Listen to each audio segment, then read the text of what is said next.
So, back to Family? I'm veering back onto the freeway. I know I took like 16 exits and ended up in the Walmart parking lot. But anyhow, one of the things I think is really funny is a few years ago, my children seemed to make the connection that they have lots and lots and lots of aunties and hardly any uncles. Wow. It was like, that is true. Yeah. Because most of my friends and family, women. Yeah. Yeah, and it's like... That doesn't say something. Right. Well, I'm just like, I have a lot of queer women in my life. Yeah. And there's a few straight ones. There's a lot of women. There's a couple straight women in my life. One or two. One or two. One or two. There's not many. What I remember, I think I said this before, but when the pandemic was hot and heavy, and kids were distance learning, I remember your daughter, and she was probably 11 or 12 at the time, was just sitting here, and she was in Zoom class, and she was talking about her family, but because she has such a... she does have a huge family, and I don't think she thinks about it in terms like, oh, that's my actual sister, whatever, like blood relation. Right. She just is like, I have a very large family. And she was telling her teacher, because I was like, let's talk about families, and she was like, I have a big family, and she was like, I have this many, I don't know how many cousins I have a lot, it's exhausting. And I was like, girl, isn't it exhausting though? Yeah, I remember I used to need to draw a map, because I'd be like, okay, listen, how my family's related to each other, let's get into it. And I'd be like, here's a family tree that at some point it just looks like a zigzag because better than the tree that, your stepmother came off that has just the one branch. Singular person. They're all related to the same person. Well, it's funny, and now that I know that in Indigenous culture there's the sister and brother cousin thing, that makes so much, because, that's what we laughingly call you to the kids, is the, sister cousin. Yeah. And it's like, well... Technically. I know. I mean, because I remember when they said, is Annika really our sister? And I was like, well, in the land of technicalities, no, she's your cousin. But in our world, yes, she's your sister. Okay. So, sister cousin. Also, like, if you're ever in the hospital, bitch, I'm your sister. Do you know what I mean? I'm just going to say I don't understand this. Yeah. This is a thing that has always... on like movies, TV shows, whatever, you go to visit someone in the hospital. Are you family? No, then you can't come in. Bitch, why would you say no? I know. Of course I am. I'm Aunt Betty. Of course I am. I'm Aunt whoever. It's like, yes, of course I'm family. Yeah. Right? Well, I've never understood that, and of course it's white people. Yeah. Because white people are like, well, no, and I'm not technically. Get out. Do you want to see my family tree? Let me pull up my Ancestry.com tree. Here's where they are on the tree. Exactly. No. I know. I'm sorry. Here's where I trace back to the Mayflower. Nobody cares. Just say, yes, your family, and they'll let you in. Exactly. They're not going to look your ID. You don't look very much like her. I'm going to say you're not family. Right. You don't have the same last name. Nobody cares. Nobody cares. No. All they have to do is say they did their due diligence, ask were you family, you said you were, they let you in. Listen, reminds me of people bring like animals into restaurants or like even Starbucks or whatever. You have to technically you're supposed to ask like if it's a service animal, and that's the only thing you can ask. And if they say yes, then you're all okay. Like they don't show you shit, right? So it just makes me that. Are you family? Just say yes and walk in. Is that your service wombat? Yeah, my service wombat. I would love a service wombat. Let me tell you about. I was looking at animals last night, thinking, what other animals could I have? But I need anymore. Listen, you have 3 geriatric dogs. I think you're okay. But then we were like, their teeth fall out like corn. I think you're good. Okay, bitch. I'm a glutton for punishment, and so I went and looked at the Humane Society pictures, and then I was like, I'm sorry, there's a dog that's 15 years old there. Why is there a dog that's 15 years old there? And then I got upset, and then I went to cats, and I saw cats that were like in the double digits, and I'm like, bitch, why are people horrible? And like, nobody are these really old animals. This cat is 457 years old, and it needs a home. Well, that's how we got Willie. I know, and that's like, so I think from here on out, I always want to have a dog, adopt an animal that is old, near the end, because that way they don't be in a fucking shelter. Right. And plus you don't have to take care of them that long if they're near the end. You are a macabre person. How very Well, listen, when T worked at the Humane Society, that's exactly how we got Willie. Because I went down there to meet the dog. Yeah, sure. And I was so horrified that this poor old man was going to have to live out his life on concrete. I was like, no. Also, your fucking husband was like, no, I really just want you to meet it. No one does that. Has your husband met you? Like, I just think that he knew. He wanted the dog. He knew but he was like, no, really. No, really, I have no agenda. No, what agenda? No, not true.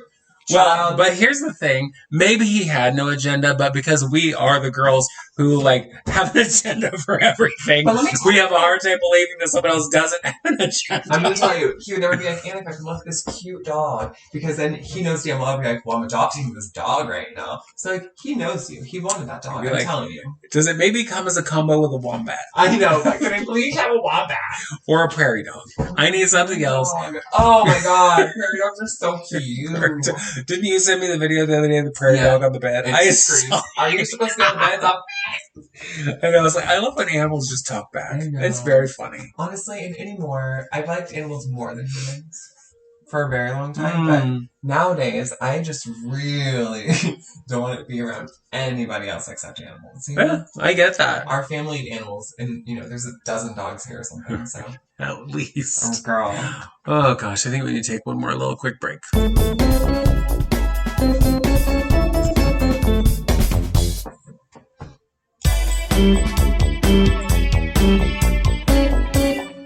Well, and that's the other thing, animals. Though I've never been one of those people who I'm a dog mom, whatever. Those animals, those crazy, horrible, wonderful animals, are as much a part of my family as anybody else.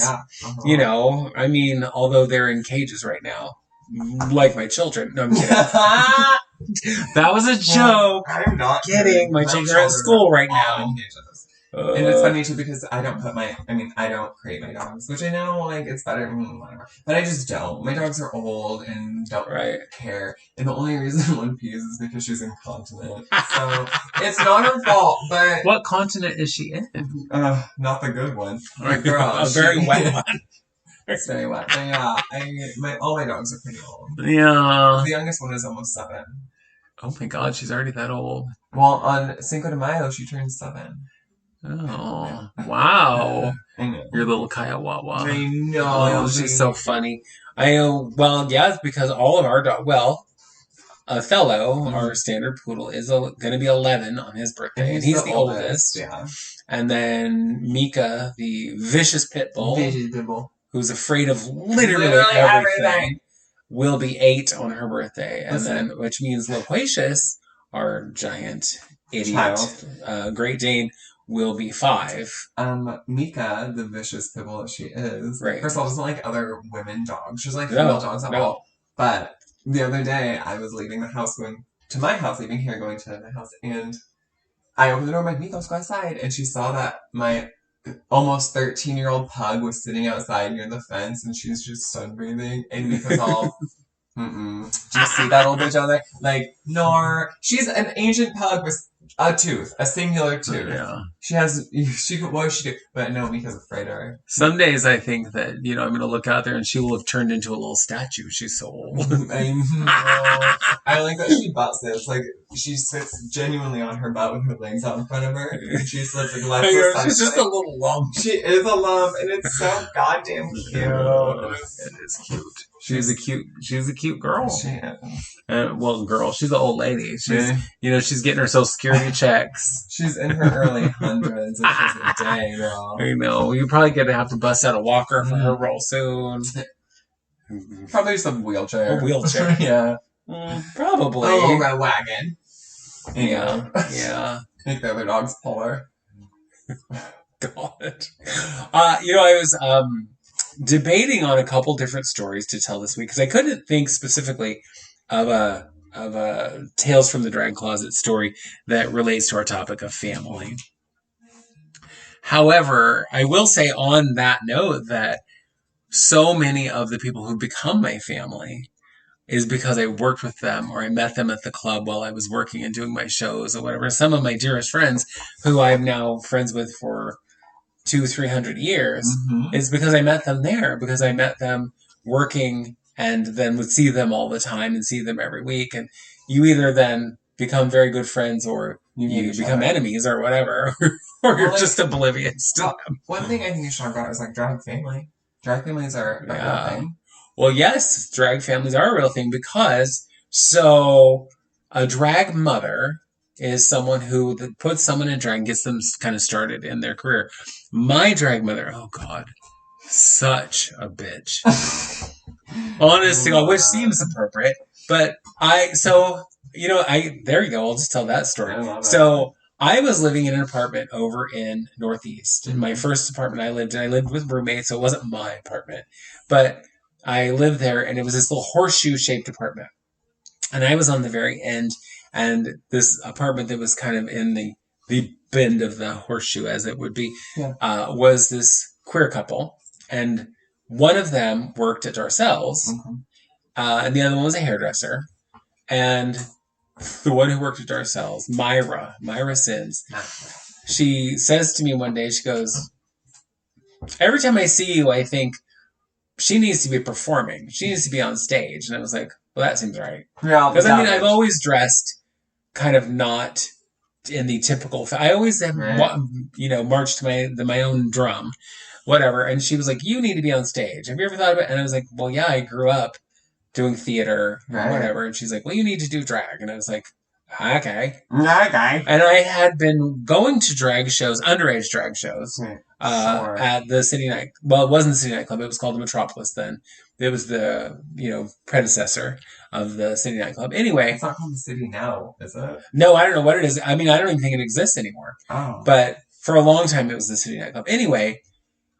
So I was like, well, I'm going to be turning 21 here in a few weeks, so whatever. Well, my 21st birthday, she paints me. Love it. All up in drag. And girl, I didn't even recognize myself.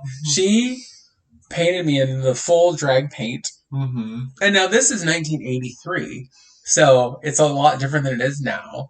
And products are a lot different than they are now. Right. I mean, it was mostly theater makeup, too. Hardly anybody used, CoverGirl, because as they used to say back then, CoverGirl don't cover boys, so drag queens aren't wearing it. Anyway, so she got me all done up, took me down to the club, for the amateur night, and I won and blah, blah, blah. Well, then, I went on to, of course, have drag children of my own. The interesting thing about, being a drag mom is you have grown children who can almost immediately reproduce other children. So I was like, I'm a drag, probably great-great-great-grandma. Aren't you, though? Because my first drag child was Maria, who went on to become Miss Portland and Miss Oregon and Princess and Empress. Maria. Right. Everyone knows who Maria is. She's on, billboards and shit. You know what I mean? Or if I peek on the park, she's on all advertisements. Right. Yeah. Right. So, certainly probably my best known of my drag, but I have many. A couple who've gone on to be title holders and a couple who've gone on to give up drag and go live a normal life as a normal person, as normal as you can be. I think once you've been a drag queen, normal kind of along the wayside. But yeah, so that's kind of drag families work that way. Now, in a lot of drag culture, like especially in the South, they have drag houses, and like in New York as well, where it's like, this is the house of whoever, the house of Michaels, or the house of blah, and it's a full, like, this is your group, this is your village, these are your people, you look out for them, they look out for you, and I love that. It's very reminiscent of drag or houses from the ballroom scene. Yeah, right? Absolutely. And so, for those of you who've never seen it, go watch Pose? Yes, Pose, but I just blanked on the movie. Paris is Burning. Yeah. Because it talks an awful lot about drag houses. Yeah. And these people, these houses, these mothers and fathers of the houses become your family. And a lot of the ones, like especially in New York, these are kids who came to New York as kids without their families because they were booted out of their houses, and they were taken under the wings of these folks. Lots of them turn to sex work. Yeah. On the streets. Yeah. What's interesting to me too, though, is like ballroom culture was very much for marginalized people of color, right? Yeah. And then there was like the drag pageants, which were predominantly like white queens. But what I find interesting is watching Pose and Paris is Burning is that like